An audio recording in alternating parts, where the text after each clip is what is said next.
আমার জীবন গল্পে তুমি প্রতিটি শব্দে, লাইনে, বাক্যে এবং প্রতিটি পৃষ্ঠা জুড়ে তুমি প্রেমাসিক্ত কবিতা, উপন্যাস কিংবা ভালোবাসার পরিপূর্ণ এক মহাকাব্য।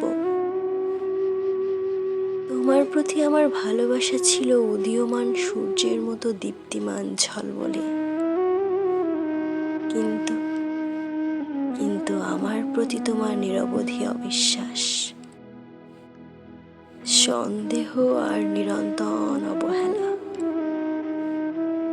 বারংবার আমার সেই জ্যোতিষ্ময় মহাসত্য ভালোবাসাকে মেঘের আড়ালে ঢেকে অন্ধকার করে দিয়েছে। আমার সত্যিকারের ভালোবাসা তুমি কখনো অনুভব করতে পারোনি। আমি যে তোমাকে কতটা সীমাহীন হৃদয় উজাড় করে ভালোবেসেছিলাম তা শুধু আমি জানি, আর জানে আমার অন্তর্যামী।